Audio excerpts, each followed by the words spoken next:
Foxtail, what's in your Bale? As I begin this presentation, I'd like to state that all these pictures on these slides have been taken by myself, except for the ones I have given credit to below. As I also begin, I'd like to ask a few questions to all you equestrian owners in the audience. How many of you sitting here today check your horse's mouths regularly? Daily? Weekly? Possibly even monthly? Hello, I'm Alyssa from Equine Fever in Clinton County, and I'm here to talk to you about foxtail grass and how it can affect the equine mouth.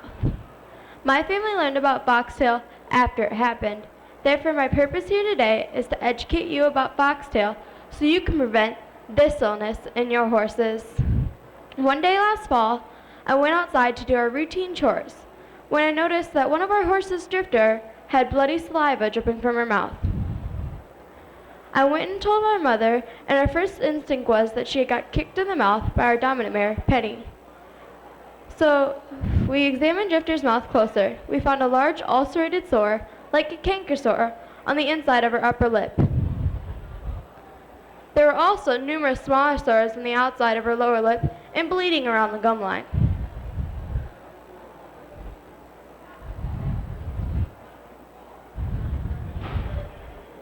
We hadn't changed what we've been feeding our horses. We fed them half of our own ground like we had been the 4 years previous. At that time, we penned Drifter up to watch her healing process and monitor her eating and drinking habits. One day later, her eating and drinking stayed the same. However, we noticed a very putrid smell coming from the inside of her mouth. Thinking her sores may have progressed to abscesses, we started giving her shots of penicillin and rinsing her mouth out with salt water.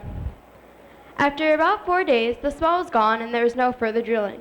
So we decided to turn her out with the other 4 horses. Within a week, all 4 horses started having similar symptoms. My mother, being a nurse practitioner, had thought it was a common disease spreading through their water tank. So we went online and found 2 common causes. The first one was vesicular stomatitis. I will repeat it once more. Vesicular stomatitis, which is a reportable viral disease that causes blister-like lesions to form in the mouth of the equine, also on the tongues, lips, nostrils, hooves, and genitals. Some symptoms of this is fever, lameness, and weight loss. Foxtail stomatitis is a non-reportable disease, causing open sores inside the mouth, also causing painful abscesses in time.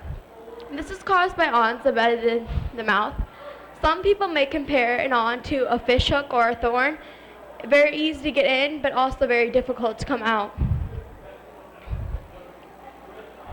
At that time, all of our research on the internet pointed to foxtail. We continued doing research online, and some internet sites suggested pulling out each and every awn, one by one, from the horse's mouth. Knowing our horses weren't going to tolerate us messing in their mouths for that long without any kind of sedation, we called the vet for further instructions. But not hearing back from the vet immediately, we called a local equine dentist, Kay Stevens, who confirmed our suspicions of foxtail over the phone.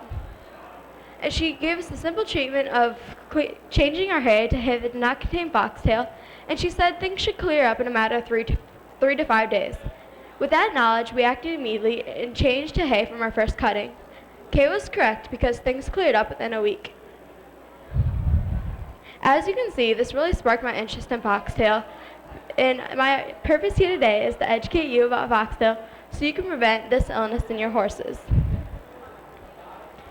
This is the foxtail head, and each foxtail head has different seeds, and these seeds are the awns that get in the horse's mouth and cause these sores. And one head of foxtail, it has 100 to 500 heads of seed on it, so it can spread fastly. And this is a slice of our hay in one of our bales, and all these little red arrows here are pointing to different pieces of foxtail in just one slice of hay. And this is another sore that has a thorn embedded in this big sore. And this is awn's actions once again. And now we move on to foxtail characteristics. Foxtail is a grass, not a weed. Therefore, herbicides can't kill the grass. Foxtail is mostly found in clusters, and it stands 1 to 3 feet tall. This is also found near edges of fields, roadsides, deposit areas, or in your very own horse pastures. Foxtail is more problematic in the later seasons like July and August because it does take time to mature. Moving on to foxtail types. There is green, yellow, knotroot, bristly, and giant. As you can see, I have highlighted yellow and red because this is the type I have experienced myself.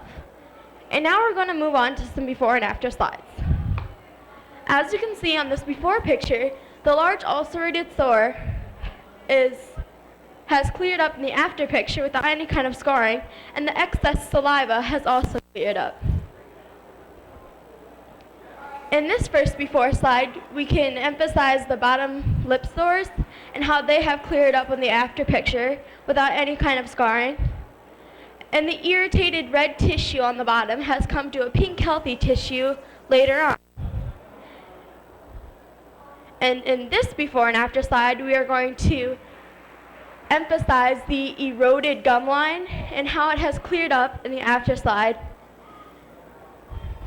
And these are the resources I used.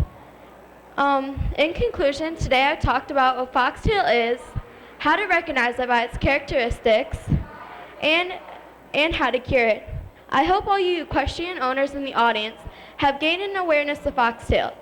Whether you buy hay or bale your own, it is very important to look at your hay for any types of signs of foxtail. Remember to always check your horse's mouth closely, and that concludes my presentation. Are there any questions? Yes.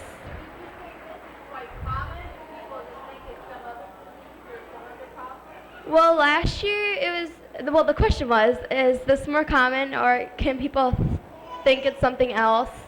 Well, last year it was more common because we got so much rain, and we at first thought it was vesicular stomatitis just because we didn't do a whole lot of research at the time, but after we did our research and ended up contacting Kay Stevens, we did get to know that it was foxtail. Are there any other questions? Yes?